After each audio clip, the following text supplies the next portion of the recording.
How's it going, everybody? Tim Krieg here. I get to talk to you guys a little bit about close reading with Yohan's bookmarks.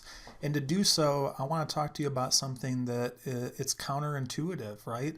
I mean, it's so hard when we talk about close reading because we're so accustomed to jet skiing, right? I mean, like we fly by text, we're clicking on hyperlinks, we're multitasking, and then all of a sudden, what happens when we talk about close reading? We're tasked with trying to go deep into something and really grapple with it and reread and it's tough, and it's something that we're becoming less and less accustomed to, especially when we're thinking about Gen Z and Gen Alpha. And so what we need to do then is it's our responsibility to try to provide students with the scaffolds that they need to where they feel equipped, that they can do that they can dive deep. And so what we have for you that we've been working on is something called Yohan's Bookmarks. And what you're going to do is you're going to notice that you have a link that takes you to the folder where you have beginner, intermediate, as well as proficient and advanced. And so the mindset here is that, it's not a grade level thing to determine which is used for which level, but instead it just depends on the students, it depends on the task, it depends on the actual passage itself, whatever they're reading. And so we want to make sure that we show you both of these so that you feel equipped to use these to help your students learn how to scuba dive and dig deeper into these texts. And so what you'll see here is I'm going to start with the beginning intermediate and I'll spend the majority of our time here. And then you'll also see that there's the proficient and the advanced. Pretty much the same in a lot of capacities, but obviously the proficient advanced gets into things deeper than the beginning and the intermediate. And so if you look here, we have, just a little intro page. The more that you read, the more that you'll know, and the more that you learn, the more places you'll go. And then what we have is a table of contents to where you can quickly see all the different resources we have. So I'm going to walk you through these real quick. The first one, it's just a super easy way for us to help students connect with the text and dig deeper. Not all of it has to be analytical, right? If there's something that's funny, they can put a nice little LOL. If they're surprised by something, they can put an exclamation point. Or if they loved a part, if it was their favorite. I mean, there's passages from texts that I've read that I read them over and over and again. So much so that some of us, we put them on mugs, we put them on, canvases, and you name it. Why? Because they're our favorites. And so this is an easy way for students to be able to connect with each other, with you, and just talk about some of those parts of a passage that they like. At the same token, though, there's times when we're confused, and some students, they feel more comfortable than others with talking about that with you. And so this is a simple way that we can encourage teachers across the board to teach students through using these bookmarks and these symbols to interact with the text. I mean, all this whole Yohan bookmark concept, it's thinking on paper, right? We're just trying to help students think on paper. And we're trying to see that so that if I'm a teacher and I'm doing a quick walkthrough and I'm looking around the class and I see there's a group of 5 students who have a question mark, then I know that that's something that I can cover in a small group, right? Or if I see that there's a whole group of kids, the majority in a room, that are confused about something, then I need to review, reteach, right? I need to go back to that. And so there's all different kinds of things that we think you guys can do and take off running with that. The next page here, very similar. So you have, a star for things that are important, underline, keywords or whatever it may be. Unfamiliar words can be circled, or on the other side of things, what about things that they understand? A simple little check mark, right? And now you as the instructor have a quick visual, as well as they do if they're working in peer groups, to be able to see what they do or they don't understand in super short amount of time. SOAPZone is an acronym. It's something that we can use with any text at any level. And it's one of the best ways that we honestly believe you can help your students dig deeper and dive deeper into a text. Here's why.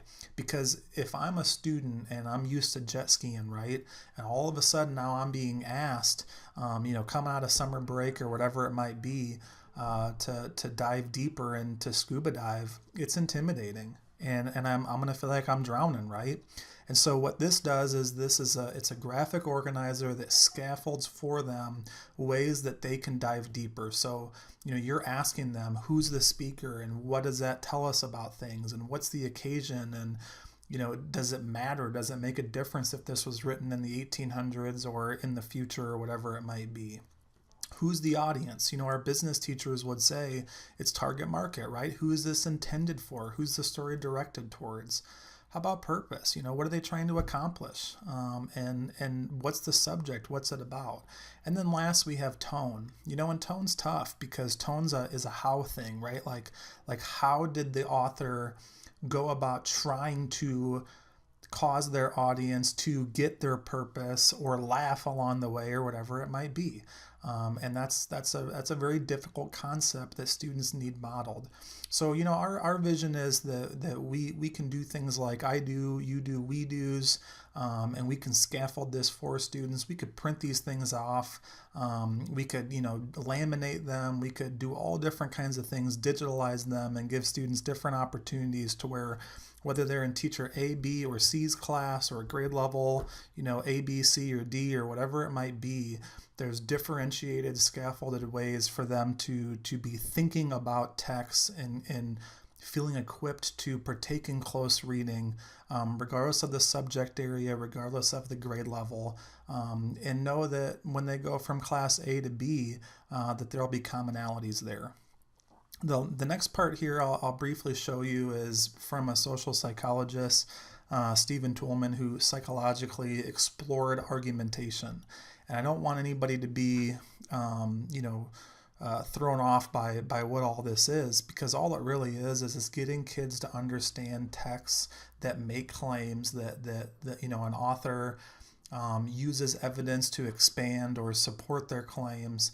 If you think about warrant, they try to seek or gain the reader's trust. How do they do that? Or backing, what questions or concerns regarding the offered claims does the speaker address?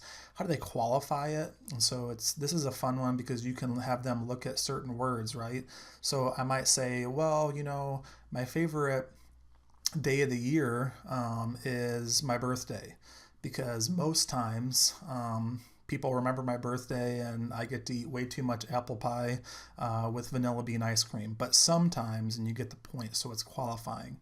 And then obviously you have rebuttals and refutations. And so big words, but basically all they're really getting at is, are there ways in which the author is making concessions and understanding that people don't always agree and things of that nature. So if you look at the next page, just a super simple way to work with students, and you don't have to get into every one of these questions, right? I mean, it depends on who you're working with and what you're working on, but we all know that the claims and the evidence, these things are huge, right? Constructive responses, I mean, even in math classes with trying to figure out whatever the claim might be and showing your work with the evidence and so forth, and thinking about variables that can throw things off, and all sorts of things in the social and natural sciences as well.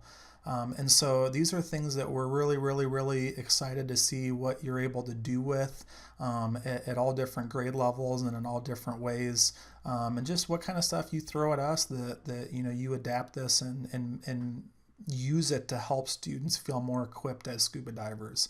And then the last one here you see are the editing marks. Several folks came to us when we started to go through this, and they're like, hey, we're already using these things, but it's tough because if a student's in teacher A's class, a teacher's B's class, or grade level this to that, they might not understand what that symbol means. And so again, our goal is just to try to have a common understanding and approach to these things, and help students know that close reading is something that can be done, but it's something that it's a skill that's developed over a long time, and none of us ever maybe fully master it, right?